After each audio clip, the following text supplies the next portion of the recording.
hoy vamos a ver, va a hablar la doctora Andrea Marazzi, que pertenece a Planearte, una charla sobre prevención de cáncer genitomamario.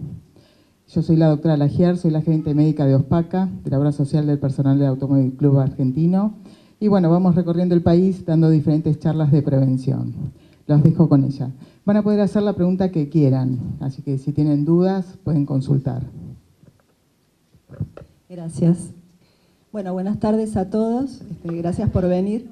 Bueno, en este programa de educación para la prevención, el tema que nos ocupa hoy es lo que llamamos cáncer genitomamario, fundamentalmente de mama y de cuello de útero. Vamos a hablar un poco de eso, las preguntas que se les ocurran, interrumpan y vamos charlando, ¿sí? Primero presentarles el grupo del que formo parte, que es Planearte, que es una empresa que da talleres educativos de distintos temas, tanto en obras sociales, clubes, escuelas, prevención en educación sexual, adicciones y prevención en salud, que es lo que vengo a charlar yo con ustedes. Y estamos haciendo estos talleres de prevención en ginecología junto con OSPACA en un programa, como le decía la doctora. Bueno, vamos dando vueltas por el país con esto. Primero algunos números como para que ustedes tengan idea de la dimensión de lo que estamos hablando. El cáncer de mama es el tumor más benigno, más frecuente maligno en la mujer. Algunos datos que son así medio fríos, pero después vamos a profundizarlos un poco. Es la primera causa de muerte en mujeres jóvenes de 40 a 55 años y sabemos que 1 de cada 8 mujeres va a tener en algún momento de su vida un diagnóstico de esta enfermedad, lo cual hace muy importante tenerlo en cuenta, pensarlo e ir al médico periódicamente para poder hacer el diagnóstico temprano. Lo más importante en todas las patologías ginecológicas y en el cáncer de mama en especial es que si bien no podemos hacer nada para evitar que suceda, sí podemos encontrarlo muy tempranamente y cuanto uno lo diagnostica temprano, se cura. Es una enfermedad que es curable. Entonces, el concepto fundamental es que nosotros como médicos tratamos de informarles y decirles, si ustedes van todos los años al ginecólogo a hacerse el control ginecológico, si aparece una enfermedad como esta, se puede tratar y se puede curar. Y eso es algo básico y fundamental. Fíjense que acá hay algunos números que, me parece que, ahí está, perdón. Fíjense los porcentajes, ¿no? Si uno diagnostica la enfermedad chiquitita, 1 centímetro es chiquitito, casi todos los pacientes se van a curar, ¿sí? Y eso cambia radicalmente este nombre tan feo que es la palabra cáncer, ¿no? Uno a veces piensa en eso y piensa en la muerte y en realidad nosotros estamos buscando lo contrario, que la gente se cure para que siga adelante, ¿sí? Y esta es la idea de todas estas charlas. Bueno, factores de riesgo, obviedades, algunas. Ser mujer. Eso no significa que los varones no puedan tener esta enfermedad, pero es súper rara. Sin embargo, las mujeres tenemos mucho más riesgo. La edad femenina es una patología que en general aparece en mujeres más grandes, por eso los médicos decimos que a partir de los 40 años las mujeres deberían hacerse una mamografía todos los años, porque eso no significa que antes de los 40 esto no pueda suceder, pero se manifiesta diferente, hay otras cuestiones. En cambio, las mujeres más grandes puede empezar a ser más frecuente y por eso hay que hacer este estudio una vez al año a partir de los 40. Algunas otras cosas que aumentan la incidencia. Si uno tiene en la familia la mamá, la abuela, una tía del lado materno, una prima, hermana, que haya tenido cáncer de mama, es importante controlarse con mayor frecuencia, porque la historia familiar aumenta el riesgo. Eso no significa que a uno le va a pasar, pero tiene que tenerlo en cuenta como antecedente. Uno se lo tiene que contar al médico y el médico le va a decir con qué frecuencia tiene que controlarse. Después hay algunas cosas especiales, como cuestiones genéticas que uno trae y que ahí ya no tiene que ver con la edad, sino que aparecen algunos problemas de salud. Alguno habrá escuchado en su momento cuando Angelina Jolie había tenido una enfermedad y que había aparecido por todos lados contando que había hecho una cirugía porque tenía antecedentes genéticos, porque la mamá había tenido cáncer de mama y cáncer de ovario y la tía no sé qué. Bueno, eso es raro, eso no es lo frecuente. Cuando uno ve una mujer con un problema en las mamas, en general no tiene problemas genéticos. Más vale quizás tiene alguna historia familiar de la mamá o de la abuela que puede haber tenido, ¿sí? Los factores de riesgo, volviendo con eso, bueno, si una mujer tuvo un tumor maligno de la mama, tiene más riesgo que le vuelva a pasar, porque tenemos dos mamas. Entonces el riesgo es así. Algunas otras enfermedades, el endometrio es la capita que recubre al útero de la parte de adentro. Entonces, si una mujer ha tenido un problema en el endometrio, puede tener también incidencia porque está relacionado con las hormonas. Las mujeres tenemos hormonas femeninas, que se llaman estrógenos, y actúan sobre distintos lugares del cuerpo más que en otros. En las mamas, en el útero y en los ovarios. Entonces, las patologías que están relacionadas tienen que ver con eso. Hay factores protectores.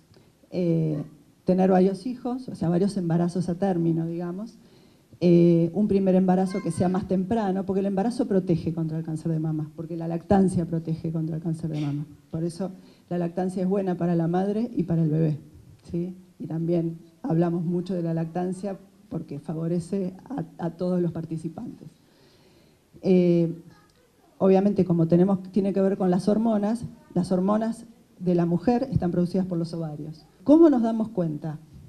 Bueno, que aparezca un nódulo en la mama, una bolita que uno se toque, no significa que uno tenga un cáncer de mama, ¿sí? El 90% de las veces que una mujer se revisó y se encontró un nodulito, una bolita, no tiene nada, es algo benigno.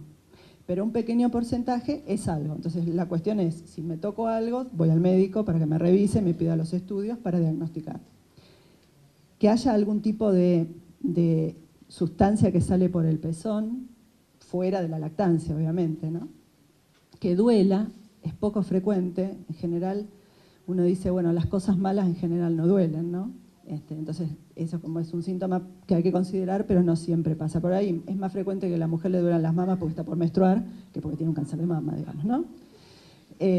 Lesiones en la piel, manchas o pequeñas ulceraciones o alguna cosa que cambie la superficie de la mama. Y que el pezón se vaya para adentro. La retracción del pezón es eso. Son síntomas indirectos. No significa que si uno tiene esto, tiene un cáncer de mama. Son cosas que llaman la atención y que uno tiene que prestarles atención para ir al médico. Para el diagnóstico, esto es fundamental. Miren qué interesante. Que el 70% de los cánceres los detecta la propia mujer revisándose.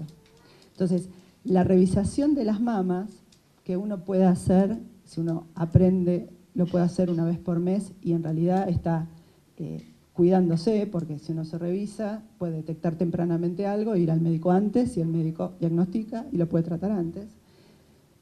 El control médico periódico es ir al médico, al ginecólogo hay que ir una vez por año, ¿sí? Después, si uno tiene alguna cosa, el médico le va a decir, vení más seguido o hacete esto, pero una vez al año uno tiene que ir al ginecólogo para prevenir o diagnosticar tempranamente las cosas, ¿sí? Es fundamental, es la única manera. Después hay estudios, la ecografía, la mamografía y otros estudios especiales que se hacen en función del diagnóstico. La ecografía y la mamografía son los dos estudios principales que el ginecólogo va a pedir, según la edad de la mujer, distintas cosas. Si uno tiene 22 años no le va a pedir una mamografía, le va a pedir una ecografía. Pero si tiene 40 le va a empezar a decir, señora, hágase todos los años este estudio, ¿sí? Esto, bueno, nada, esto es una mamografía y esto es un nódulo. Así se ve en una mamografía si aparece algo. Obviamente que a esto se le suma el examen físico y los antecedentes de la persona y demás. Es importante que siempre cuando el médico revisa a la señora, le revisa las mamas, también le revisa las axilas, porque las enfermedades de la mama también van a los ganglios de la axila, entonces a veces no se toca acá y se toca en la axila. Como les decía, si bien uno no puede evitar que pase, sí puede hacer cosas para cuidarse un poco más. Entonces, hay alimentos que nos van a ayudar. ¿Por qué nos van a ayudar? Porque en realidad, de alguna manera, van a bajar los efectos de nuestras propias hormonas en el cuerpo, ¿sí? Consumir frutas, verduras, comer menos grasa, esto que nos cuesta un montón a los argentinos, porque lo de comer pescado es difícil, pero bueno, si a lo mejor uno va reemplazando un poco el churrasquito o el pollito por un pescadito 2 veces por semana, ya está haciendo un montón. La soja es un alimento que funciona en el cuerpo protegiendo un poco de los estrógenos. Y es saludable, y es una verdura, y entonces como que suma por otros lados. Como decíamos, el consumo de alcohol afecta, aumenta el riesgo, entonces bueno, limitar el consumo de alcohol y de cigarrillo. Todo eso en general, en realidad eso, si uno hace eso nos va a ayudar para un montón de cosas, ¿no? Hacer actividad física aeróbica. La actividad física aeróbica es caminar fuerte, transpirando la camiseta, no mirando vidrieras, ¿no? Dicen. Entonces, uno puede decir sí, correr, pero correr uno no lo hace frecuentemente, pero salir a caminar media hora, paso fuerte, 3 veces por semana, es caminar, es hacer una actividad física aeróbica. El tema de, bueno, esto tiene que, lo de los pesticidas tiene que ver con todo lo que se pone en los productos y en los campos para controlar los herbicidas y todas esas cosas que, bueno, que a veces están un poco fuera de nuestro control, ¿no? Y el tema de la terapia de reemplazo hormonal es lo que yo les comentaba antes. Las hormonas que se dan en la menopausia, eventualmente para evitar algunos síntomas, a veces pueden generar aumento de riesgo, entonces se recomienda hacerlo durante un tiempo corto. Pero eso el mismo médico que las trata lo va a decir. Esto es una fichita que después hay atrás unos papelitos, que ahí están unos trípticos, que tiene como un ordenamiento de cómo hacerse el autoexamen mamario, ¿sí? Porque en realidad uno, si no lo hace una vez y no se conoce mucho, no se lo hace mucho, capaz que toca cosas que le parece que son cosas duras y tengo cosas raras, y en realidad es conocer cómo es la mama. Entonces, la primera vez que uno se revisa, no es para encontrar nada, es para conocer cómo es la mama. No todas las mamas son iguales. Si uno tiene 18 años, la mama tiene un montón de nodulitos chiquititos, sobre todo en la semana previa a la menstruación, y en realidad no es ningún tumor ni nada, es la forma que tiene la mama previa a la menstruación. Entonces a lo mejor uno dice, bueno, revisarse después que se fue la menstruación, una vez por semana, una vez por mes, no una vez todos los días, una vez por mes. La primera vez, como para conocer cómo es, debajo de la mama están las costillas. Entonces cuando uno se revisa toca cosas duras y en realidad son los huesos de la costilla, pero uno una vez lo va a conocer y después las siguientes veces van a poder reconocer si hay cambios. Y siempre se recomienda revisarse en los 3 sentidos. Así. Entonces de esa manera uno va a poder percibir cambios y también mirarse en el espejo. Ponerse delante del espejo con las 2 manos en la cadera y mirarse las mamas para ver cómo es el borde, cómo es la forma de los pezones, para verlo una vez y conocer cómo es. Porque si uno no se mira, no puede reconocer ningún cambio, ¿sí? Y obviamente ir al médico una vez por año, que lo va a revisar y que también lo va a hacer.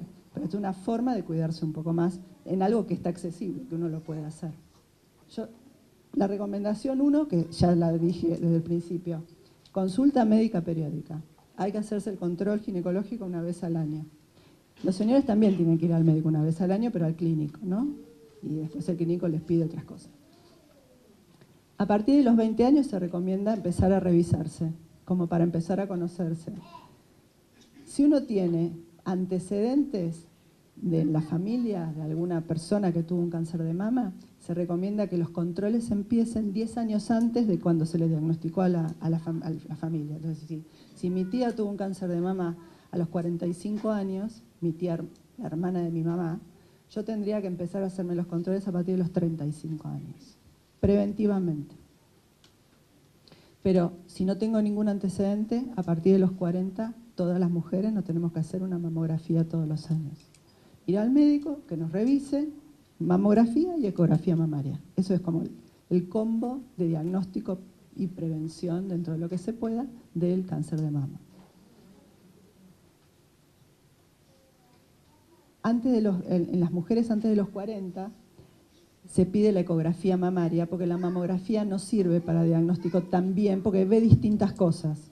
Como las mamas antes de los 40 son más duritas, tienen esta cosa de más, como parecen como nodulitos, en la realidad se ven mejor con una ecografía que con una mamografía, ¿sí?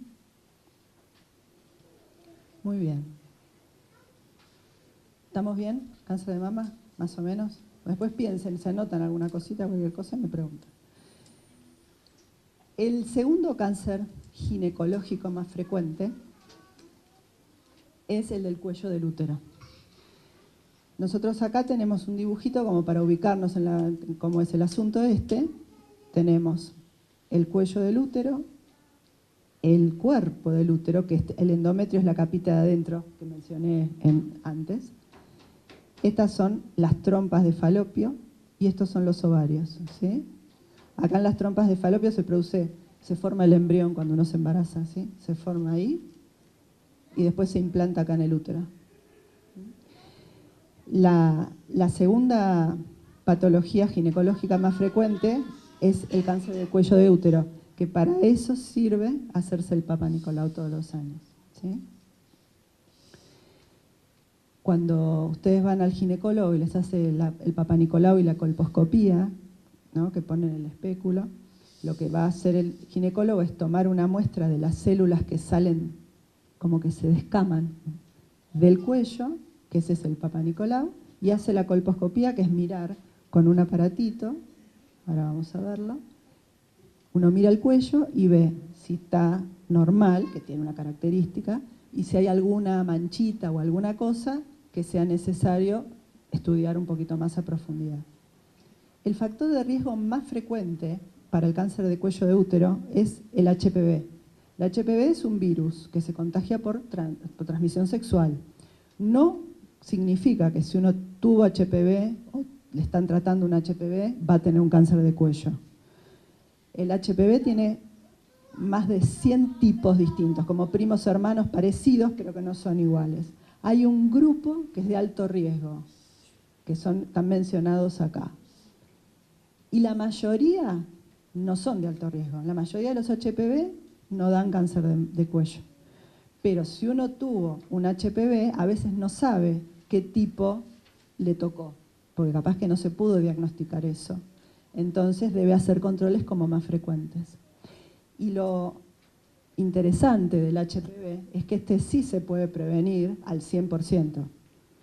Hay una vacuna que está en el calendario de vacunaciones para las nenas y los nenes de 11 años, ¿vieron? Que eso es para esto. Si yo vacuno por generaciones cada año los chicos de 11 años, se va a cortar el circuito del contagio del HPV. Después hay otras cosas relacionadas con esto de la actividad sexual. La clamidia es un bicho, una bacteria, que se transmite también por transmisión sexual, y lo que hace es cambiar la inmunidad del cuello del útero. Entonces predispone a que uno se agarre el virus. Entonces, en realidad es como indirecto, pero también tiene un punto de mayor riesgo. Si uno trata la infección, obviamente después ya deja de tener el riesgo. La alimentación también tiene que ver, porque esto de que el virus se elimina por distintos lugares del cuerpo, el sobrepeso. Las pastillas anticonceptivas, fundamentalmente, porque uno si usa pastillas anticonceptivas no usa preservativo. Ese es un factor básico. Las pastillas anticonceptivas son maravillosas y previenen el embarazo, pero no previenen la transmisión sexual de enfermedades. Entonces, en realidad, uno siempre dice, bueno, hasta que no tengo una pareja estable, aunque me tome las pastillas para no embarazarme, igual uso el preservativo hasta que esté tranquila que es una pareja estable, que están los dos, que no hay más gente en el medio de esa pareja, digamos, ¿no? Es importante. El tema de tener muchos embarazos puede también aumentar el riesgo. No se sabe exactamente por qué. Se cree que a lo mejor tiene que ver, por un lado, con el tema de la transmisión sexual de cualquiera de las infecciones, y también por el mismo efecto hormonal que cambia el cuello del útero con cada uno de los embarazos. Tener un embarazo muy temprano también aumenta el riesgo, también por esta misma razón. Teóricamente, si uno tiene...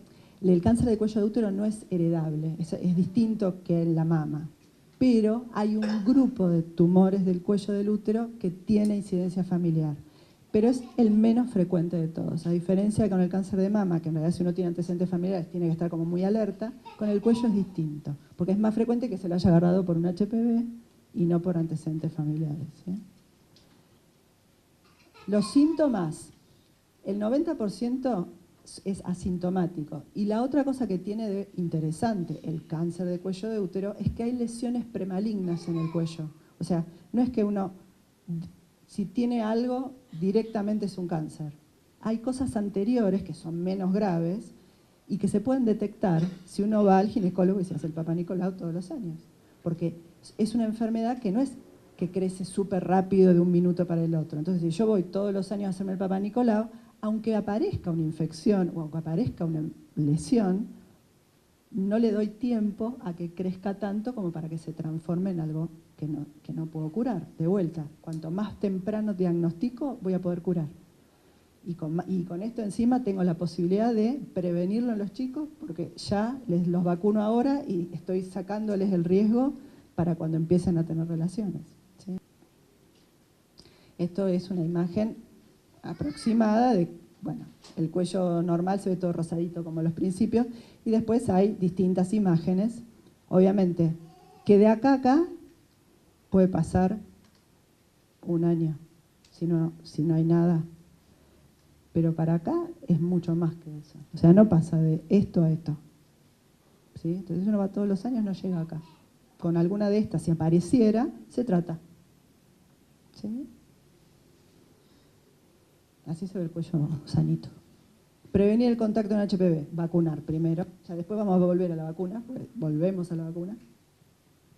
Pero evitar el contacto con el HPV es usar preservativo, más allá de la vacuna. Si usamos preservativo vamos a bajar la incidencia.